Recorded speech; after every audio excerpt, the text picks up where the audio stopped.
Hello everyone! In today's video, I'm going to react to Italian singers speaking English. We're going to watch a bunch of interviews together and we're going to get an idea of their English skills. Before we get into this video, let me just say this. I am by no means criticizing or judging these artists. I would never do that. It's just not what I do. I just thought that this would be a nice learning opportunity for you guys and also a nice video for this channel. So without further ado, let's get into it. Okay, so we're gonna start with Måneskin. This, I believe, is an interview from last year when they won Eurovision, which was a very nice moment, by the way. That made me very proud to be Italian. One task to the next task to the next. Yeah, basically. That's what we're doing. Yeah, we're living it day by day, but I think it's the better way to Day by day. Like we have no plans or something that we specifically want to achieve. We just go with the flow and write our music, play our music, and see how it goes. And that was really good. Damiano's English is really good. That's what I'm noticing right now. He said, we have no specific plan that we want to achieve, something like that. Let me see. We have no plans or something that we specifically... We have no plans or something that we specifically want to achieve. That was very well said. And also he said, we just go with the flow. To go with the flow means just that. So yeah, that was perfect.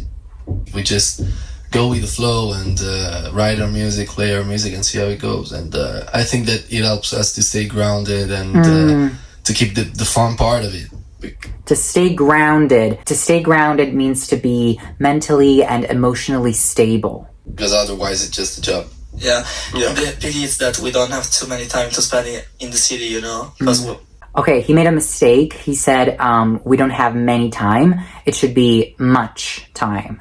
Lots of, obviously, different interviews, interviews, and also lots of this promotion stuff that it's incredible, but unfortunately we don't have time to spend around the city, you know? Yeah. Are you gaining inspiration while you're doing this? Yes, of course we are, always. Yeah. The new places, like, can give you new inspiration, of course. Like, can just give something new for the environment that, of course, influences you, also in the writing section. So the music's, in a certain way, something that you live day by day. Totally. As we are, like, doing now, so we also try to spend some, like, part of our time just to grab the better we can through the experiences like that we are doing now. Yeah, this is the best part. He had a little bit of trouble pronouncing experiences. He was influenced by the Italian esperienze, and so he said experiences, but it should be experiences. Other than that, it was pretty good. And Damiano's English is on point. He was very, very fluent. Now let's move on to Laura Pausini. In love with Latin people. I'm Italian and I grew up living a lot of my time I spent here. Okay, maybe she wanted to say I grew up because we're talking about the past. With people that are really changed my life. They gave me the Okay, people that have really changed my life. I can tell that she's a little nervous doing this interview. I don't know, that's just what I'm feeling. And by the way, did you know that she speaks, I believe, like 6 languages, something like that? I saw a video where she spoke like 6 languages. I know for a fact that she speaks Spanish as well, and does a fantastic job, by the way. Let's keep watching.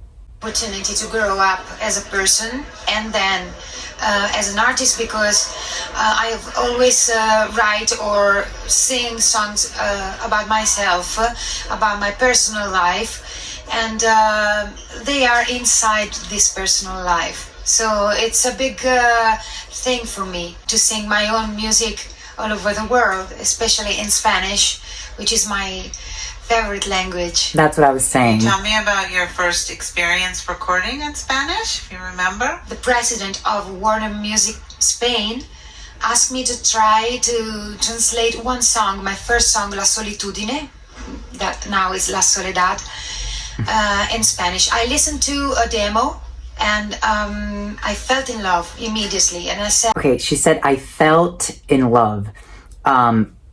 Little mistake there. I fell in love. Maybe she wanted to translate Italian literally, or maybe she just got confused. And then she said immediately instead of immediately. And they helped me, they believed in me in this way. And then Latin America asked me to travel over here, and it's another world. It's an opportunity of life. I'm doing a lot of things to celebrate my 20th anniversary. First of all, I'm singing live, which is the real meaning why I'm decided to be a singer when I was 8. I never dreamt to be a famous person.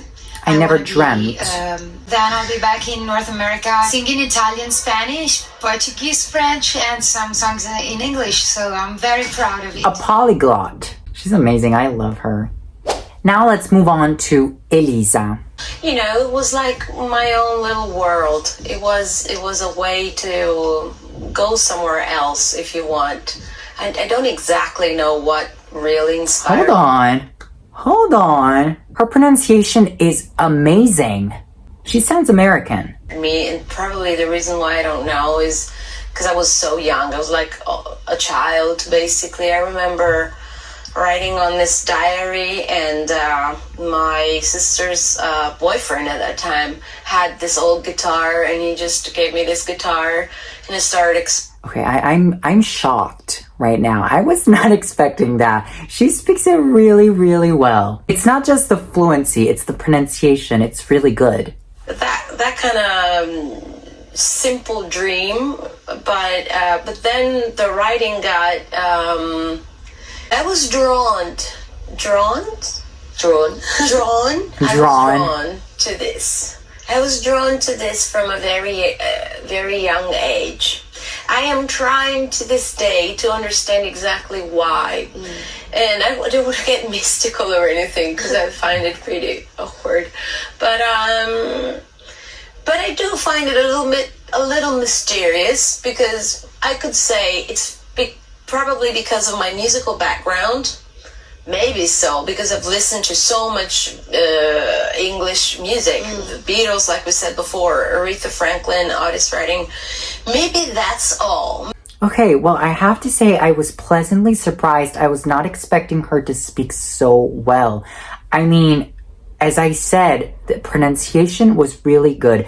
There were some parts where you could tell that she was not a native speaker, of course, but at the beginning when she started speaking, I was like, what? It sounded like an American person speaking. She was going for an American accent, I could tell, because of those R's that she was pronouncing, and also some vowels that she pronounced that were very like nice and open, like I bought, it got, something like that. And then she also said exactly.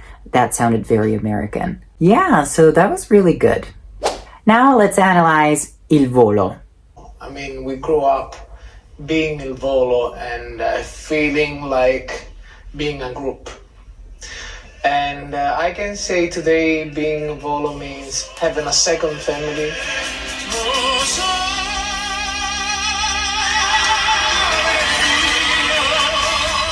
Il Volo is not just business, but it's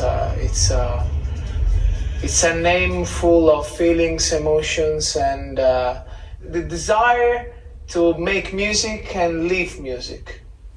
This is what I want to say. But sometimes the English doesn't come out, so I'm sorry. It came out. It came out. Tengo that we have a top 3 of our best moments. The first one is for sure our performance for Pope Francis in Panama for the World Youth Day, and also performing with Barbra Streisand with her on her tour in 2012. And all the big stars from all over the world sang and was there. And Quincy Jones was producing this song, and we were like just a 1-year group, because our group exists just from one year. Yes. And we were singing with all that stars, so we were like 3 kids in the middle of giants, and asking, what am I doing here? So these are probably our best moments of our career. The fame is not easy to manage. And we've been lucky because we are three, so we share the responsibility responsibility. And we must say thanks to the people that always work with us, like our management and our families. We have 3 strong families, and we have to give to them everything that we have today. And I think this was the key to keep our feet on the floor. That was wrong. He feels so proud about that, but that was actually wrong. To keep your feet on the ground, not on the floor. I'm sorry. How do your families feel about your career and your fame? Can you repeat the question? Sorry. How our family feel about all this fame? In 10 years, he forgot how to speak English and doesn't understand people, so we have to translate. And we live a completely different life from the one that we used to live in our country, in our villages, you know. And of course, for my mom, my father, and our families, is something completely different from a kid that goes to school and does his homeworks to a singer that sings all over the world. Okay, that was a beautiful speech right there, so I feel very bad interrupting him. But it's homework. So this is an uncountable noun. We've talked about it in my previous video, which was about 3 of the most common grammar mistakes. And as you can see, uncountable nouns are a very common mistake. So it's not homeworks, it's homework. It's always singular. I was thinking for a present for my grandpa. So the gift that I gave to him, it was to take him to go in a recording session studio and record an album together. So, and we did this CD together that I will keep for me for the rest of my life. That's beautiful. Me and my grandpa singing together. A fantastic way to make a memory. That's beautiful. All right. Well, they can definitely get their points across. You know, they can definitely communicate. They make mistakes, of course, but overall, the most important thing is to be able to understand each other. All right, that was all for today. Tell me if you enjoyed this video and if you want to see something similar in the future. And if you did enjoy it, don't forget to like this video, subscribe to my channel, activate the notification bell so you never miss my videos, and you could also send me a super thanks. Thanks for watching!